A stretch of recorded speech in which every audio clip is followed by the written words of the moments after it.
What would you say you do here? It's the Signal Chords, home of the Underground podcast. A podcast dedicated to up-and-coming bands, labels, artists, and more. Hey, man! Plug in and join your host, Brad Nunnery, as he dives deep into what the future of music has to hold and discover something new along the way. What else do you have to do? Where'd you go?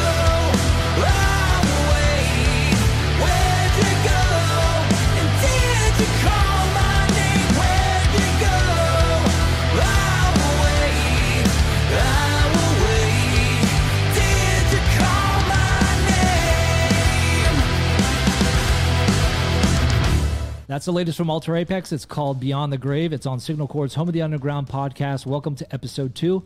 My name is Brad Nunnery. Thank you so much for joining. And speaking of Alter Apex, we've got these guys lined up. We've got Dex, we've got Ken, we've got Eric, and we've got KDubs. It's all set to talk to us about the making of that song, the video, as well as the song Soul Direction, the song that you're hearing in the background.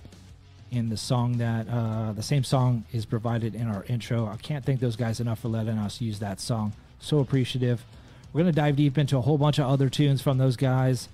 Get to know them. They're from Albuquerque, New Mexico. They are a hard rock, grunge metal band. If you don't know by now, check them out. Alter_Apex. You can find them. Well, we got a lot of stuff we're going to talk about, so stick around, hang out. It's Signal Chords, home of the Underground podcast. What's up, Alter Apex? How are you guys doing? Thank you so much for joining the podcast today. Appreciate you guys taking the time. You know, it's funny. It's never a dull moment here at Signal Chords trying to figure out audio settings and having multiple people join the podcast. But I really appreciate you guys taking the time to talk to me today. How you guys doing? Good, man. We're happy to be here. Doing well. Good. Yeah, thanks for having us. Yeah, no, thank you guys so much. You know, it's funny because, you know, we've actually talked with each other for the past few years. You guys had me on your Alter Apex radio program a couple of years ago, and we're going to talk about that here later on in the podcast. I want to find out an update on that. We're going to talk about your new song, Beyond the Grave. But I figured I would start today's podcast to talk about Soul Direction, and I want to thank you guys for letting me use your song for our intro. I played it for you a little bit earlier, let you guys hear it, and you know, I think the first time I heard this song, it was one of those songs where the intro just really got me, right? So it's the build up of it, and then Ken's breath at the peak of it, and then it just goes right into the song, and I'm like, oh my god, that's freaking incredible. I think every song that I hear from you guys, it just seems to get better and better. But that song in particular, I knew, you know, going into doing this podcast that I needed a strong song to, you know, a strong message, a strong intro kind of a deal. And you know, it gives me goosebumps to listen to that song every time I hear it. And I know, you know, you guys have heard it so many times. You guys have played it, all that kind of stuff. But I really want to thank you guys for letting me take care of that song and implement it into our podcast. So thank you guys so much. I wanted to start off by saying that. We're stoked, man. Yeah. It's fucking awesome to hear you say that. Like, because, you know, one of the things that we always talk about when you come up is just, you know, we really appreciate and can identify with a lot of your taste in music, and you're coming across like so much rad music all the time and sharing it, you know, through your different channels. And to like it's an immense compliment to have our song be one that you would want to use for your show, man. So thank you. Yeah, no, God, I mean, it's awesome, and I kind of want to we'll start off talking about this song, and we're going to get into other songs that we've helped you promote in the past. But so to, you know, kind of walk us through the making of this song. I know Joe Marsh has mixed it, and he's mixed a lot of your songs in the past, and he continues to do so. Let's talk about, working with Joe and kind of the evolution of Soul Direction and your thought process of where you wanted to what you wanted to accomplish with this song. So I remember like exactly where I was when I got the idea for the song. and it's like not an exciting place, but I remember exactly where I was because the song was, I just couldn't get it out of my head. And I was recording a voice memo on it, sitting outside of a Wex, which is a breakfast restaurant up here in Santa Fe. I was picking up breakfast burritos, and I was sitting in my car singing the chorus into my phone. And I do that all the time. I'm just like, holding my phone and like yelling out like song ideas, and everybody around me probably thinks I'm a fucking nutcase. But I remember that happening with that song, and I mean, I didn't really put much thought into it at that point, other than that to me, it reminded me, there was I'm really influenced by Chris Cornell as a vocalist. I'll never be able to sing that like such an icon, but I'm really influenced by the different things that he does with his voice. And I try and accomplish some of those things in some of the Alter Apex stuff, and at least kind of mimic it in my way. And that vocal line, it kind of sounded like, to me, it sounded like a Chris Cornell type of vocal line, some of the choices that he would make. But like I heard this like big alt metal kind of bed musically for it that was different, because he didn't usually sing over that kind of stuff. And yeah, there's definitely some funny stories about the mix process too with Joe on this one in particular. Yeah, what's that? Well, because we did like 12 revisions and then went back to the first one. Oh, did you? That probably drove him crazy, didn't it? I'm sure he sees that a lot. He didn't say so, but dude, yeah. Joe is he's such an amazing guy. Like, not only is he like a true professional and he's so talented, but like he will go to that extent with you without like even the slightest inkling that it's like bothering him. He just wants you to be happy. Like, yeah. And I mean, obviously, if you're telling him like, if you suggest something that's like a bad decision, he'll let you know. I mean, he'll tell you what he doesn't like and what he likes, but at the end of the day, he just wants you to be happy, and it's gonna sound badass if he's behind it. So.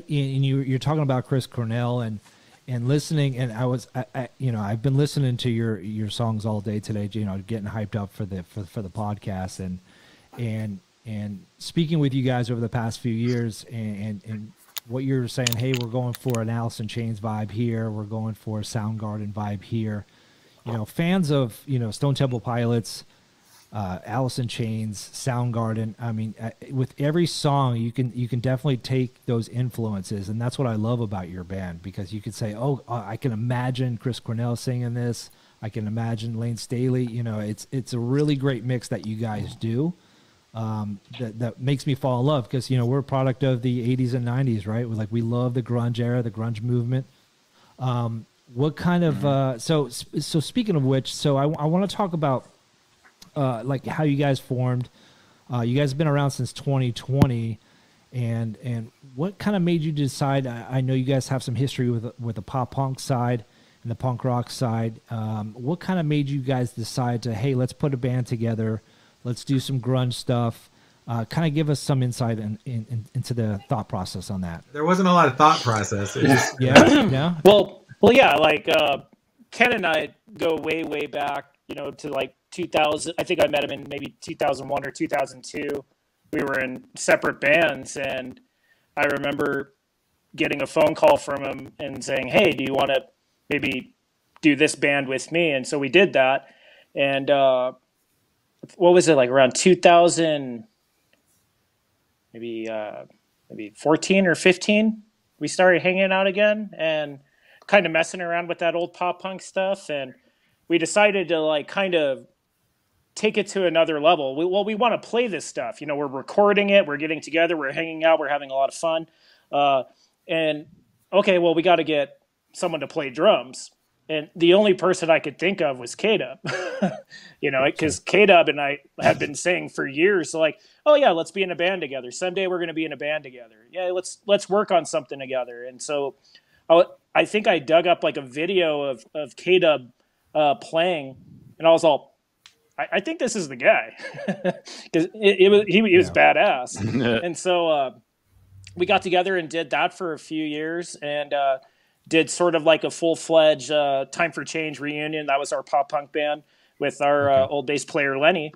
And then sort of after that, we got together and we would jam, but we ended up sort of just jamming like Metallica songs when we would get together. We would end up sort of just like kind of like playing heavier songs, and the pop punk stuff really wasn't kind of like, I don't think we were all like really feeling it. It wasn't kind of moving along. So I remember Ken, he recorded the demo for the song Tie the Raven, and then just sent it off, and we listened to it, and of course I'm always the guy that's like, I don't know about that. which I imagine. Why the reservation? Well, we all laughed our way through it too. Though. Yeah. Like, I mean, like including my wife when I was recording that demo, because like, so I came up with that idea, and I had these melodies in my head, and I was seriously like Googling, or I was searching on YouTube for like tips to sing like Chris Cornell, because that's what I was hearing in my head. And I was not like thinking I'm going to start like a band that's going to rip off this artist. I just wanted to kind of mimic it for fun that day. I had come up with that riff, and I was thinking it'd be kind of cool to try and sing like this. And, and so like this dude like says, try, at first like start singing like a cat, like, start doing all this stuff, and like, so I'm in here doing that, and my wife's laughing her ass off at me, and I had all the lyrics, like the lyrics for that song. I was texting KDub and Dex that day. I was like, dude, check out these lyrics. Like, where the hell is this coming from? I still love the lyrics of that song, and I'm still kind of exploring what they're really about. Like, I mean, that's kind of the way lyrics usually work for me. Like, they kind of evolve over time. But yeah, so I was singing, and some of the higher parts on that demo, like I didn't know what the hell I was doing. I was just like blowing my voice out, just like screaming like a cat, and my wife was laughing at me. But when it was all said and done, like Dex was like, "Oh, this is sweet. I'm gonna try throwing a solo on this." And then he shot us the solo, and we were like, "Holy shit, that like rocks our balls off. That's amazing." Like, so, yeah. And since we've been ballless since.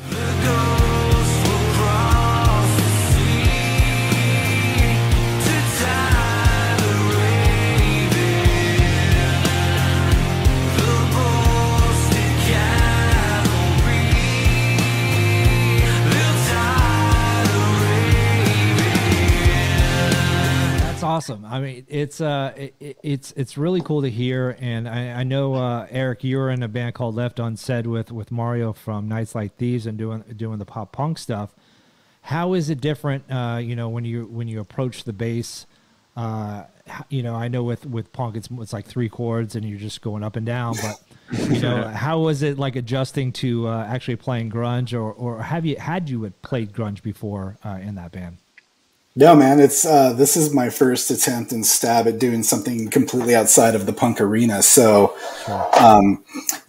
full new thing to me. And I didn't know if I could do it, man. I remember one day, like, Ken hit me up and he's like, "Hey, dude."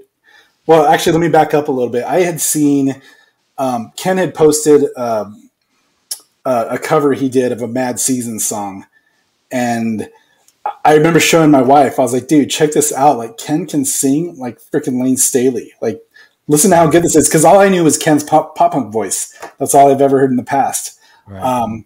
So Ken and I had actually connected at some point around that time, and his family came over and we hung out and had dinner, and we just kind of shot the shit, and we're just kind of building a little bit of a friendship at that point. Even though we've known each other forever. I mean, we've played shows with our bands 20 plus years ago numerous times, but that was the first time we actually really hung out on a personal level. And he ended up hitting me up one day, and I think I was at my sister's house at a barbecue, and he's like, hey, dude, we have some songs we're working on that are kind of in the vein of the 90s grunge era, you know, stuff like Alice in Chains. I'm like, yeah, no shit. That sounds rad. He's like, dude, what do you think about laying some bass down for this? And I'm like, yeah, dude, like super stoked. I'll try. And in my head, I'm like, shit, dude, can I really do this? Right. You know? Yeah. So, you know, the approach I took to it, man, I mean, I think I spent a good amount of time playing along to the stuff he sent. And honestly, dude, like, I think it was more second nature than any of the punk stuff I've ever been in. Really? Because, I mean, I've always kind of loved, like, rock outside of the punk arena. I mean, yeah, the punk stuff is my favorite, but, like, I definitely grew up on the grunge stuff and the metal and other things. So I drew from an array of influences, kind of from that arena too. So it just kind of worked, man. I remember laying bass for Blessings, and I was like, damn, I actually like kind of came up with some stuff that I'm pretty stoked on for that song. So, you know, moving through the first 4 songs of the EP, I had a blast, man. I definitely like, you know, this is during the quarantine period when nobody was seeing each other. And I was recording my bass just onto an iPad. So, you know, I think up until the last, 2 songs, I think I've just recorded all my bass tracks into an iPad mini. Really? Yeah. And then, you know, it's been completely different, but it's been a blast for me, man. Like you know, searching for like a little bit of different tone than I've ever used before. You know, I've built out a pedal board, and I'm on my like 4th rig since like 2016, like bass rig, because I've been trying to just like find a sound. Change this one though. This one's amazing. Don't change it. Yeah. It's awesome. Yeah. I just recently bought a new one, dude, that is just killer. And you know, it's funny when you get older, dude, because you know, my dream stack was an Ampeg SVT, right? That's what my favorite bassists played, right? Joe Principe from Rise Against and 88 Fingers Louie. I would see Randy Bradbury from Pennywise or Hunter Bergen from AFI. Like, that's what I wanted to sound like. So in 2016, I went and bought one of those. And that's like around the time Crown and Casket, the band I was playing with previously, started. And once we started getting active and gigging, dude, moving those things is the absolute worst thing in the fucking world, bro. Like, yeah, completely horrible, dude. So, you know, I've got like Ken and Dex have definitely lightened up their gear. I mean, it's insanely complicated with their effects pedals and stuff now, but I downsized considerably. Now I use just a little Class D amp that is 7 pounds. It's like that freaking big. It's like a little bit thicker than a laptop, and you know. It's the rest is history, man. So and I was thinking a little bit about. Oh, I'm sorry. I was just thinking when you talked about like the music kind of coming more second nature, because I felt the same way. Like moving from pop punk and emo and stuff like that. I loved writing those types of songs, and I would still love to go down those roads. And we've tried to bring some of that world into like what we're doing with Alter Apex.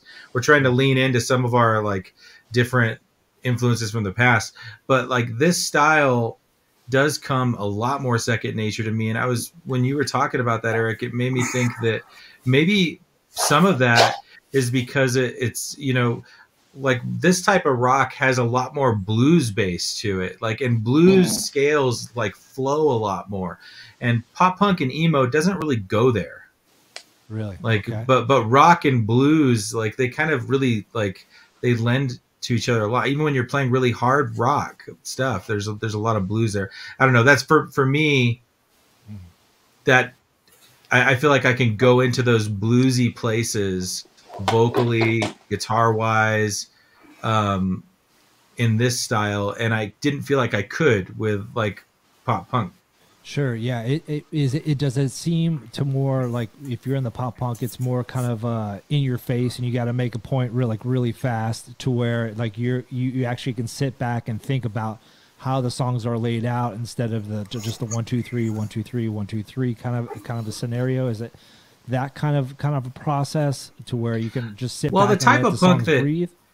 Like the type of punk that Time for Change did and that Left Unsaid did was not that like straightforward like Green Day, you know, 3-chord gonna rush through the song. We were trying to do like technical stuff, and like it was metal infused too. like, I mean, like we used to do a lot of metal riffing in our band. We were really influenced by like Strung Out and Rufio. Oh yeah. Like stuff like that. Okay. And then like the stuff that like where Left Unsaid landed before they ended up disbanding was like a new metal influenced punk emo. Like it was like a lot of like down tune shit, you know, like they were starting to like venture into a lot of different stuff. So we were never like, you know, just like get in and like do a quick punk song, you know, and get out. Sure. But even so, like those styles, you don't hear much blues, bendy stuff, you know, blues vocal runs. And well, a lot of it is just, you know, like when you get into those like higher tempo songs or whatever, there's really not much places to go, like musically, vocally, you know, you sort of have to like streamline it a bit more. You know, because you know the songs are just so like, you know, when they're like, you know, the double time fast punk beat and everything, the last thing you're gonna think of to put in there is like a blues based run or something, and there's just no room for it really. And the riffs are usually all in minor keys or major keys.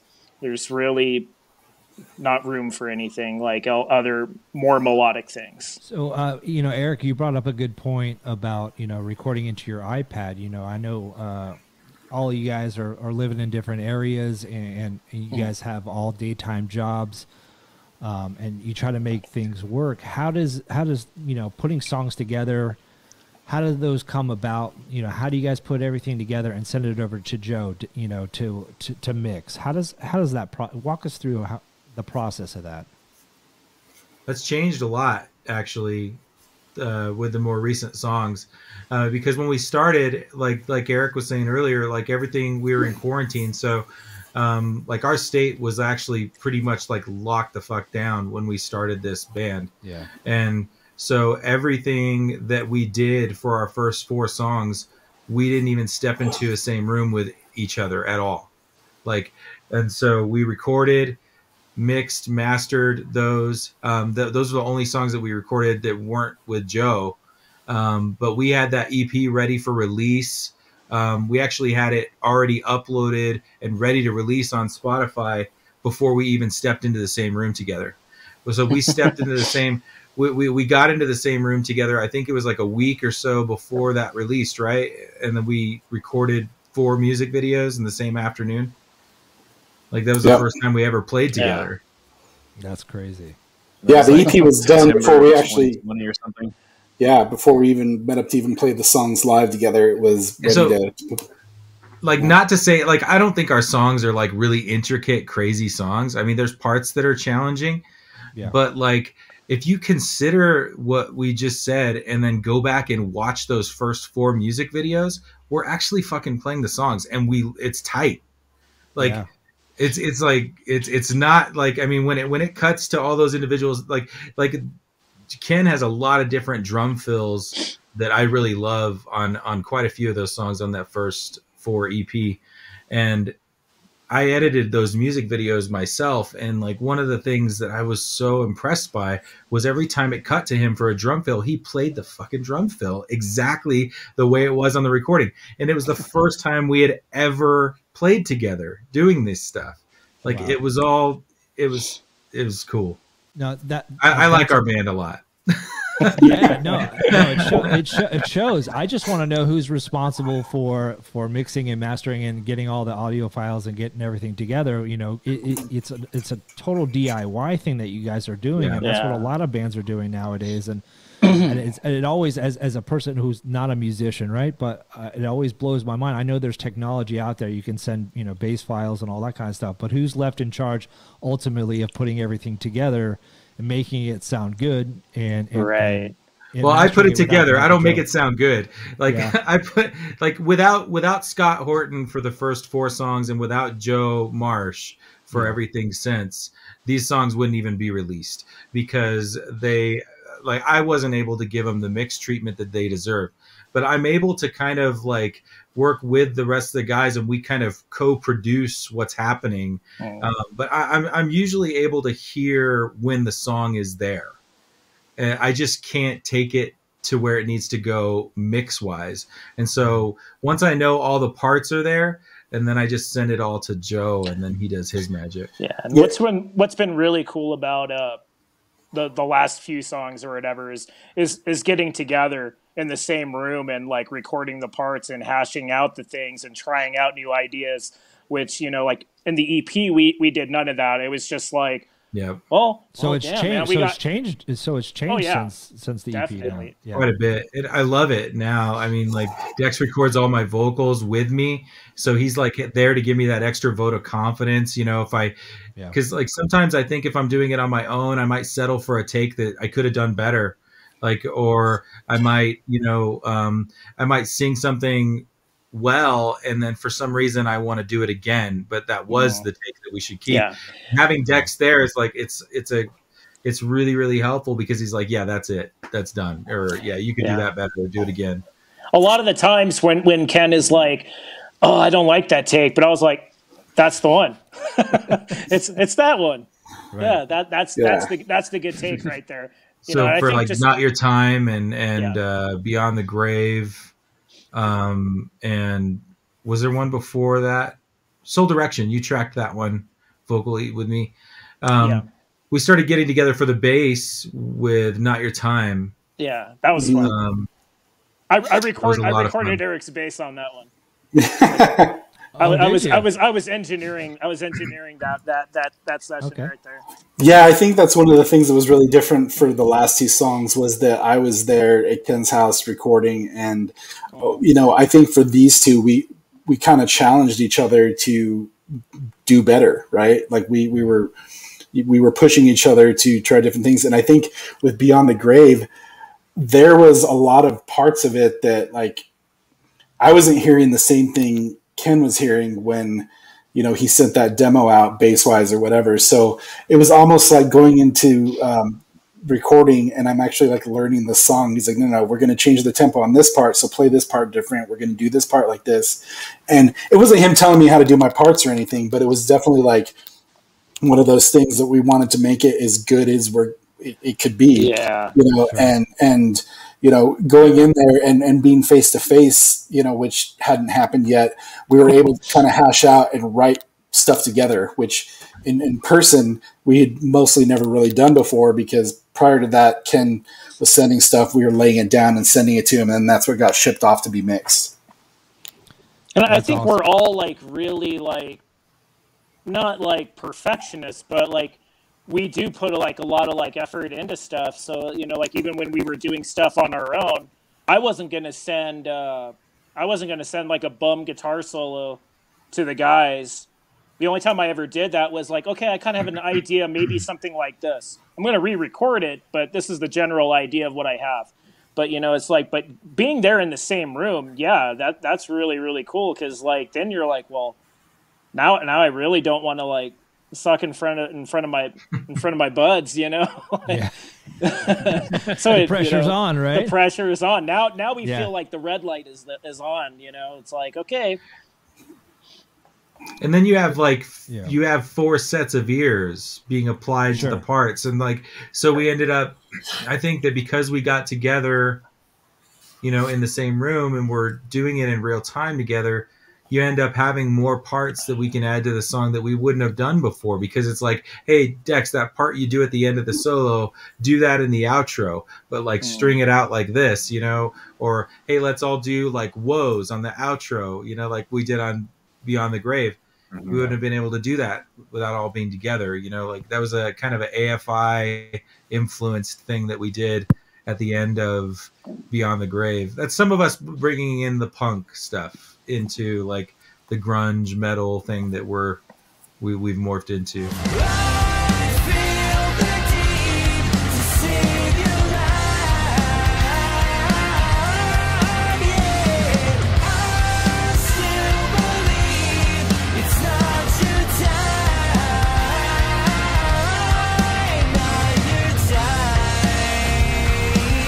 So speaking of Beyond the Grave, your latest song, we brushed on it and talking about it, but let's talk about the music video, because I know you guys had a different person handling the music video this time around. walk us through the thought process of what you wanted to accomplish with the video. Were you guys excited on how it came out? And I love the fact that you're all wearing the same shirt.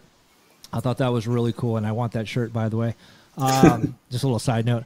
But yeah, so walk us through who did the music video, what's the music video all about, and all that good stuff. So I think one of the things that has helped this band kind of continue to move forward and make things exciting is that we've had like just a really great network of friends that are willing to step up and help us and just provide resources for us to do really cool shit, man.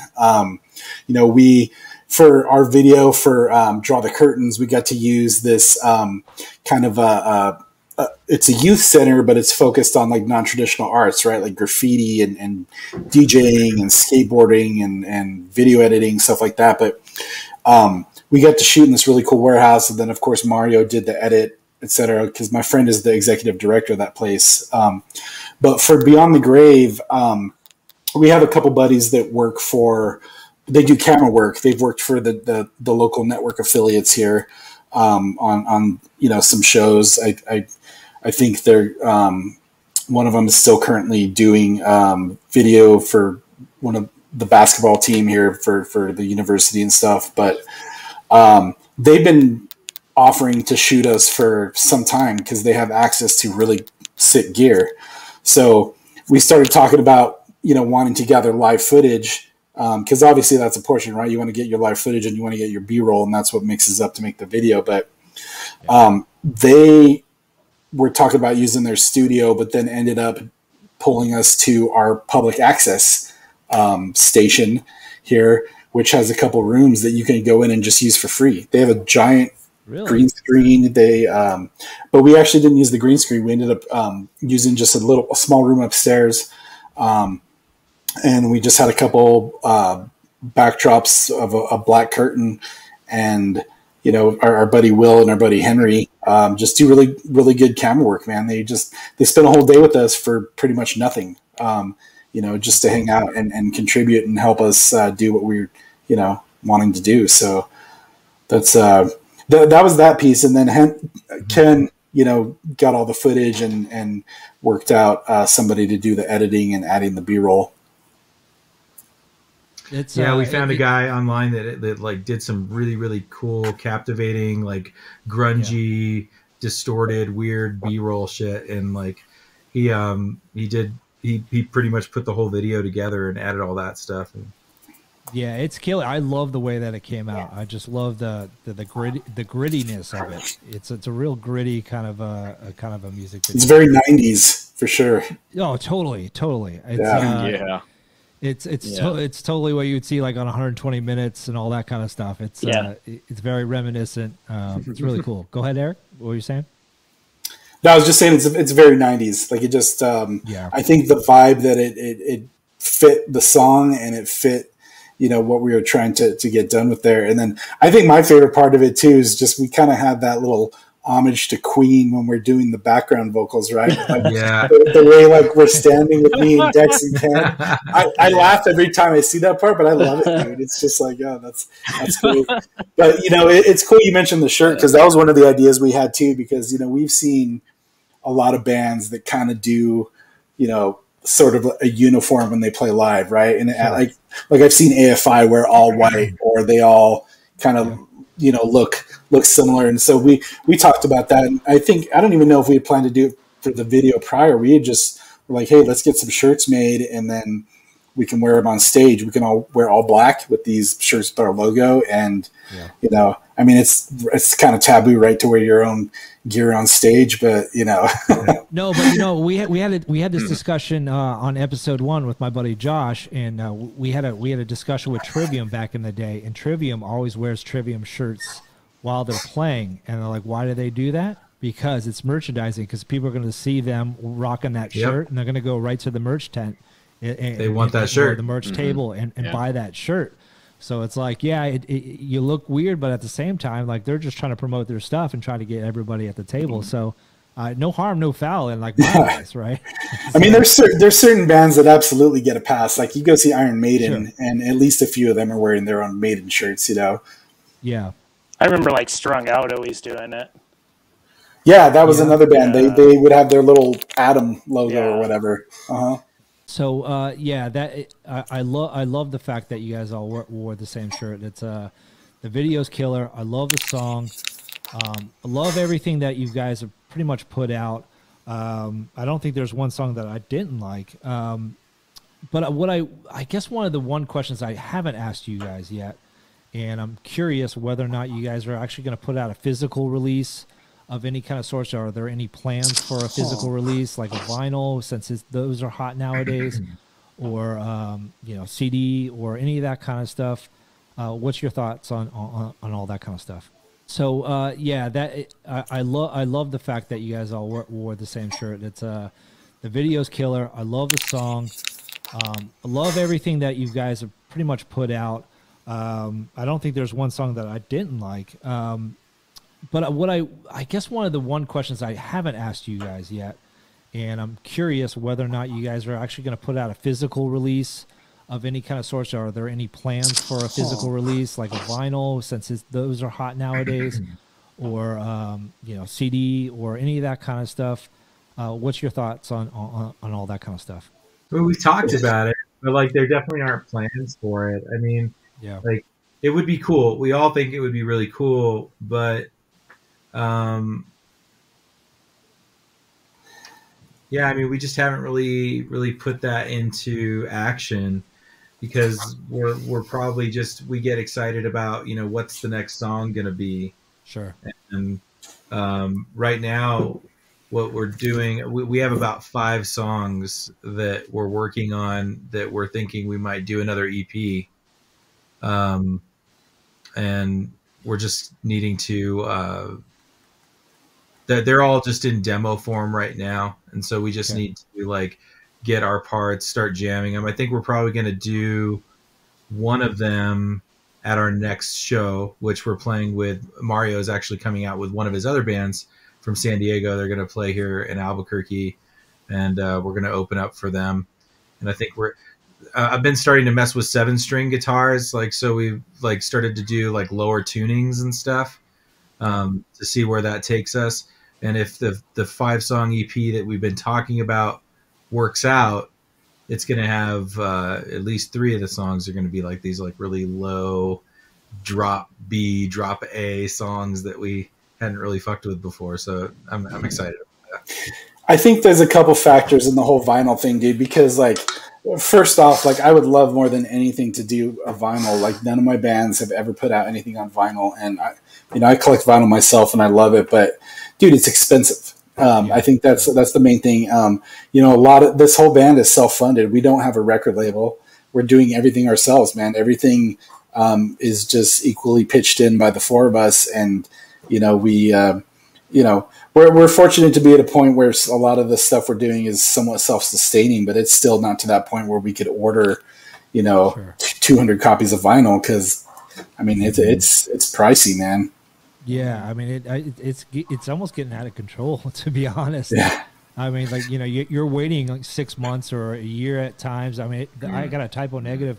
I ordered a typo negative vinyl, and it took like almost a year to get there. It was a Revolver like series or whatever, and I'm like, it was just one of those frustrating processes. But I know that some labels are or I should say some vinyls come faster than others. But it's always a waiting game, and I understand it. It's frustrating, and especially when you're funding it yourself, right? It's probably the worst process because you're going to spend all this money for people to wait a certain amount of time, and that creates a whole new set of frustration. I get it. I'm selfish, and I know I've been following you guys for like ever. And I want an Ultra Apex vinyl. So that was a selfish question for me. It wasn't for the listeners. I think I know. Like, I think the difference is if we had a market of people that were wanting to buy a record, right? Like we could go spend $2,000 on 200 vinyls so Brad can buy a copy, but it's some of these bands that do that, they'll collect all those orders up front, and then they go press the vinyl, and that's why there's those limited runs of, like, I just got a copy of Thrice Illusion of Safety that's on like a green and black splatter that only 500 copies were made worldwide, and I had to wait 6 months, dude. I didn't even remember that I bought it. I bought it like last year at some point, and then it showed up one day, and I was like, oh yeah. And then my son just did the same thing. He bought AFI Signal Sorrow on vinyl for the 20th anniversary, but he's not even going to get it till July, but he bought that back in January. Yeah, I ordered Quicksand Slip. I've been waiting for that to finally come out on vinyl, and it did. And I got the premiere version of it, and it's like, okay, well, you can get the regular vinyl and you can have it in like a month, but then if you want like the premium package, you got to wait like 6 months. You're like, yeah, all right, kind of a deal. But it's actually coming, I think, at the end of this month, so I'm looking forward to it. But I mean, I get it, I understand. Like I said, it was a selfish question, but hopefully one day you guys get it. Something out there. Love to see it sooner than later. But I want to talk about Alter Apex Radio, your show that you guys had on YouTube for a while. I know you guys haven't done an episode in a little bit. Walk us through what Alter Apex Radio is, the current status of it, and everything in between. I mean, Alter Apex Radio really kind of started out as a way for us to hang out. Yeah. Like, because we were in quarantine, we were doing the band thing, and we were like, well, we can't even get together and hang out. Like, so let's do that, and then I had started, using video conferencing and recording like podcast type things as a way to continue doing my professional work, my day job, because of the dynamic of COVID. And so I think that's probably where the idea came to, like, how could we use us getting together and hanging out and listening to music as a way to network online with other bands and form friendships and ways that we can cross promote each other's music.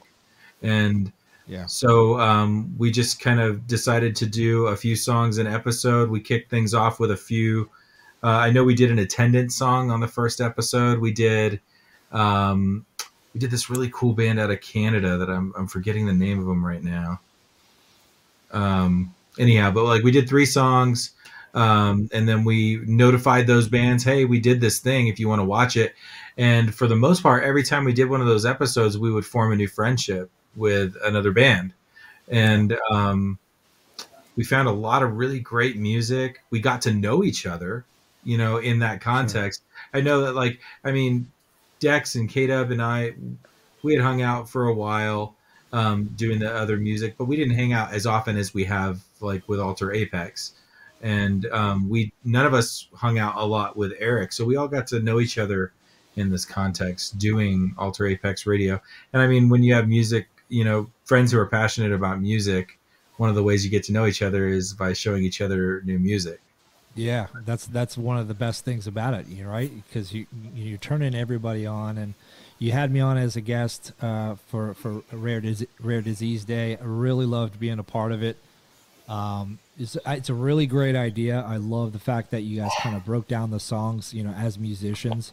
I listened to a couple of podcasts, specifically Krista Makes from Less Than Jake. His podcast is really awesome because he actually breaks down like every single part of the song, which is really great. As somebody that doesn't really understand how music and songs are structured and all that kind of stuff, he breaks it down really well. And you guys kind of do that in your own kind of way. You all have your own take. You have the bass player. You got KDubs on drums. You have Eric on bass. That you guys you're listening out for those things because you're playing those instruments or singing those songs. And you guys have your own take, which I thought was awesome about Alter Apex Radio. So you guys plan on doing more? Is it just kind of a sporadic thing, or is it kind of on hold for now? We're always talking about it. We were even talking about it just a little bit ago, like when we were trying to figure out those tech difficulties. Like, I think that if we end up doing it again, it'll just be in a different kind of iteration of it, because the thing, I got burnt on like doing an episode every week or two and all the editing and stuff like that it took to do 3 songs. And, You know, most of our episodes ended up being like a half hour to 45 minutes. Sure. And I am a perfectionist, you know, so I have to go through and edit everything and make sure it's tight. And so I think that if we did it again, one of the things we were talking about maybe is just doing like a basic one song reaction as an episode. Yeah. And then we'd probably do stuff where we react to our friends' songs, you know, like the Just a Rides, the Attendant, Kite Thief, these bands that we've met that are just amazing, that are less known. But if we did a reaction show, we could also do, you know, the bigger artists and maybe even draw more viewers to our channel that way. Yeah, I mean, it just seems like it's limitless, right? You can spin it off to make it whatever you want to.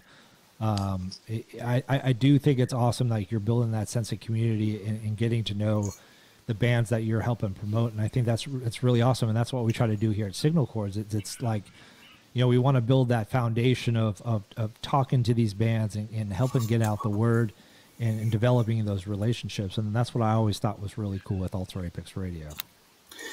We had a lot of fun doing it, man, and you know, unfortunately, a lot of the post production fell on Ken, right? Because he's the one with the editing stuff, you know, the wizard skills. Yeah, the wizard skills. Amazing.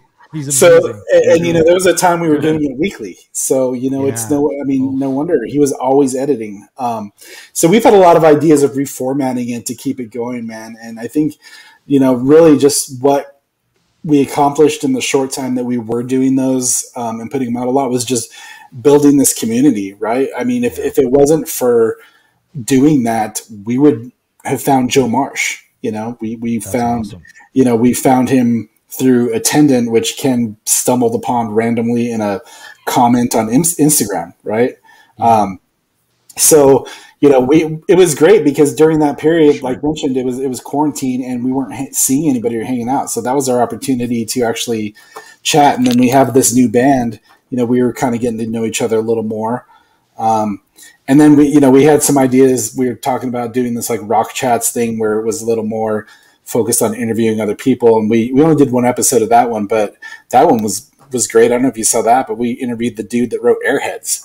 I remember you talking to me about that. Yeah, Rich Wilkes, which I stumbled upon that randomly. Like, have you watched that documentary Punk Like Me on Amazon? I have not seen it. No, not yet. Dude, so I had a buddy, he's the bartender at the Launchpad, which is our rock heart of Albuquerque. Like every band has played that stage. You name a band, they probably played that stage, and capacity at this place is like 300 people, dude. Like, so okay. I've seen AFI, Fall Out Boy, I've seen Mastodon there, like every band. And then my buddy Mike's a bartender, and he told me, he's like, hey dude, I saw this documentary on Amazon, you should check it out. So I went and watched it. And one night I think I was having a couple drinks and like, I just decided to look up the dude who was the singer of the punk mariachi band on Instagram. And I shot him a message just for the hell of it. I was like, yo, what's up, dude? I watched this movie. It was rad, you know, like just kind of bullshitting. And then he and I started chatting, and then come to find out he freaking wrote Airheads. He's a screwwriter, Hollywood screenwriter. Oh, Jesus. He wrote Airheads. He wrote Triple X with Vin Diesel. He freaking wrote the Stoned Age. Have you ever seen Glory Days? That movie with Ben Affleck? Dude, he wrote Glory Days. Like that was his like college freaking movie. And like that movie to me meant so freaking much. Like in my, I was in my early 20s when I saw that. I'm like, and I think I was drawn to it because I was like, oh, this has punk on the soundtrack, right? You know, the Vandals and shit. But yeah, anyway, we had that dude who's turned out to be just super cool dude. I always send him all our new recordings and videos, and Rich is a great guy. But you know, moving forward, like we would love to be doing this, but it's a matter of time, right? It's one of those things that's like you trying to get your podcast started, time and resources, right? You know, it's we're all, you know, Ken and I have family. Yeah, we're KDubs too, you know, families and careers, and it's tough, man. You know, this is a hobby for us. You know, we've been through those years of where we wanted to be rock stars and that kind of stuff, right? Yeah. So it's, you know, now we're in a completely different place because we're doing it because we love it. You know.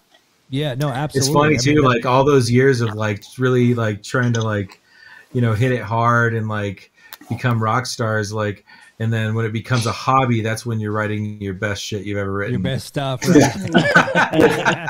Because you're not thinking about it, right? Yeah, it's like I'm always really good at playing pool, but it's the only when I'm like almost halfway shit faced, because I'm not thinking about actually hitting the ball in there. I'm just having. It's not that you're not thinking about it, right? Really it's that you're not overthinking.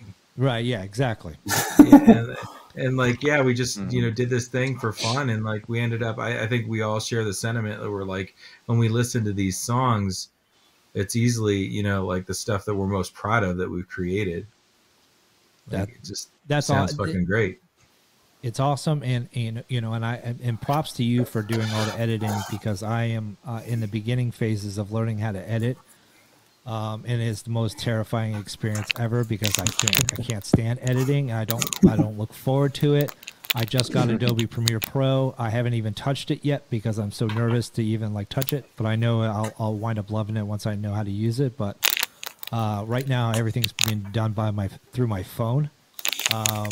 But it's just one of those things where I got a lot of credit for all the people that put that stuff together. I know what amount of time it puts. Sorry. What happened? What did I miss? It was Eric. He burped. Was that a burp? He was trying to hide it so bad. Dude, it just came out, bro. I'm sorry, dude. I've had 2 big ass beers. Like it just. Oh man. It just came out. My bad. Damn it, Eric. But I saw Dexter. You're trying to share your heart, You're talking, and I just see Dex biting his lip, trying not to laugh, dude. I'm like, did I say something fucking stupid? Or No, dude. What's going on? I had no idea you just burped. That's funny. My bad, bro. Oh, that's awesome. No, don't worry about it. I love it. So I think we're going to wrap things up, but I kind of want to know, you had spoken earlier about working on some new music. When can we expect some new stuff from you guys? When's the next single coming? I know you got a whole bunch of songs in the works that are in the demo process. Any shows that are coming up? I know you got the show with Icona, with Mario. Talk to us about a little bit about that, and what else is going on with Alter Apex here in the future. So we got the Icona show, which is in 2 weeks. We're also playing the New Mexico State Fair, which is a pretty cool thing. We did that last year, which was great, man. There's a lot of people that attend the fair, right? So, that was, they invited us back. Then I think we've also committed to, the Launchpad, which is the club that we're playing at with Icona. And I was talking about earlier, does a Halloween thing called Night of the Living Cover Bands, and it runs all through October, like Friday and Saturday night, where they get all the local bands to sign up and pose as a different band, right? So like one year, cool. we did it 2 years ago, and we did Yellow Card, so we played a Yellow Card set. And bands, we kind of cheated a little, right? Because we have a pop punk background on that one, but some bands will step out of their comfort zone, and Fighting Monsters actually did No Doubt, right? Yeah, that's what they did. Really? Yes, yeah. So you get bands doing like just funny stuff like that too. But that is a pretty cool thing. We committed to that this year, and we haven't decided what band we're going to do yet. We're still kind of talking. I think you guys should do the Aquabats. You just need to find some horn players or a keyboard player. You'll be golden. That'd be awesome. Oh yeah. Yeah, I was hoping for like Motley Crue or something, man, but we'll see. Yeah. No, I want to see you guys in the spandex. Bust out the wigs, the blue spandex. A bunch of dads out there with dad bellies and spandex. Yeah. Oh shit. But bands go all out, dude. Some bands completely dress in character and stuff. It's great, dude. Awesome. So, I think aside from that, though, we're just. Know who it was. Yeah. What was that, Ken? Oh, sorry. Yeah, sorry. I was just saying. One year, I don't know who it was, but we went and someone did Twisted Sister. So that was really fun. Oh, it was Supergiant. It was Supergiant. Awesome. Yeah, I remember seeing their post. Oh, cool. Mm-hmm. Yeah. Yeah. Yeah, that was awesome. Sometimes bands go in their comfort zone, and it's fucking amazing. Like when Anesthesia did Metallica. Oh, dude. Yeah. Shredded that shit. That was amazing. Yeah, I think a couple years ago, Fighting Monsters did Offspring, which was pretty killer. And then I've seen Coma Recovery did, was it Nirvana? Remember when they did the virtual one, dude? That was insane. Yeah, a couple years ago. Yeah. So that's it, man. I think, hopefully we'll get some more show offers. I think the one thing that has really differed for the majority of us playing in this band and playing this type of music is we're playing different venues and places around town between here and Santa Fe that like my punk bands would never have gotten show offers. We're playing breweries. We played a casino. We're playing, like I said, the state fair. Those types of things, dude, my punk bands were never even given a thought to be offered shows at some of those spots. So that's kind of I think one thing that's really exciting about what we've been doing with this. And we're really we're really the only band that's kind of in this vein in our area that we know of. I mean, like when we play with like most of the shows that we do, we're either playing with like punk bands that are way more punk than we ever go in Alter Apex, or we're playing with metal bands that are way more metal than we are. Like so we kind of feel a little out of place, but it works. I mean, like it works in the sense that most, like when we opened for Authority Zero, the crowd was so good to us. They were so kind to us, and they got down. Like it was one of our best shows. Like they really enjoyed it. We enjoyed it. That's awesome. We couldn't have been on a different type of, more different type of show. Like, sure. I mean, we're like a grunge alt metal band playing before Authority Zero, which is like full on punk, like but it was probably a pleasant surprise to them because they were probably expecting just straight up full on like punk and stuff, and having that difference is like they those people are there to see our Authority Zero. Authority Zero's been around for like years, right? So like those people that are into Authority Zero probably remember grunge and were into grunge, so it was actually like an easier fit than you would think, right? As we get older, like we kind of appreciate some variety, Sure. I think that could be part of it too. 20 years ago, probably not as much. Yeah. Like, what the hell is this? I think that's one of the other exciting things is we have been kind of walking that fine line because we do play a lot of punk shows because we come from the punk scene and all our friends are still in punk bands. So we get offered there, but then we get the metal bands asking us to play too. But we also played with this band from Colorado Springs called the Slates. And I don't know if you've heard them, Brad, but you should check them out because they would be a cool band. They kind of, I was talking to the vocalist and he was just saying he draws a lot of influence from like Screeching Weasel and stuff like that. But they're great, dude. They were a great band, and we played that show, and that was a full-blown punk lineup. And then the Slate guys were talking to us afterwards saying, I loved STP and all this stuff. So, we've done really well at those shows with the crowd. We've sold merch, it's been unexpected, to be honest. That's awesome. And then our show June 2nd, dude, that we got coming up. We have Right On Kid. I don't know if you've heard Right On Kid. Yeah. You've posted some stuff from them. Right On Kid's amazing. We got Fighting Monsters, and then we got Icona. So it's like, again, we're the oddball in the lineup, but it's going to end up being a good show because, it's all our friends. Well, yeah, it's all your friends. So it doesn't even matter how the show goes. It's like you're going to hang out with everybody and play the music that you want to play and do your thing. That's awesome. No, I wish I lived close to you guys and be able to see those shows, especially that Icona show to see, you guys and play with Mario and his other band, and they're doing some really good things over there. But you got to hang out with Mario, right? You got to. Yeah, so he was in town. He was doing the video stuff for the Lit tour. It was Lit and Alien Ant Farm and Chris Rowe from the Ataris. And I drove out to Ocala, and my buddy Josh, last minute, he's like, I can't make it. And I'm like, dude, come on, man, like just man up. And he couldn't make it, but so I just drove out there by myself. I got a hotel room by myself. I wound up going to the hotel room, having like 4 or 5 beers, and then I finally got to the venue, and I was like half buzzed, and it was great to see Mario, and it was really cool. And then I made it to every single band, and then once Lit came on stage, I went back to the hotel because I was tired. But you know what? But you know what? Who was there? My claim to fame that night. I saw Mario, and it was great to hang out with him and see him. But Stormy Daniels was at the show. Oh shit! She was ordering a beer right in front of me, and I hear Stormy, give me another beer. And I'm like, and I turned around. I'm like, no effing way! It's freaking Stormy Daniels was at the freaking show. And I was like, Mario, dude, check this out! It's freaking Stormy Daniels.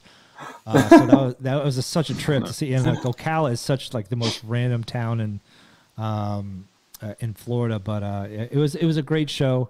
It was really cool. It's really cool to hang out with Mario, but he was super busy. Like I would see him like every 20 minutes, and he would like say hi and but it was really cool. It was really cool to hang out with him.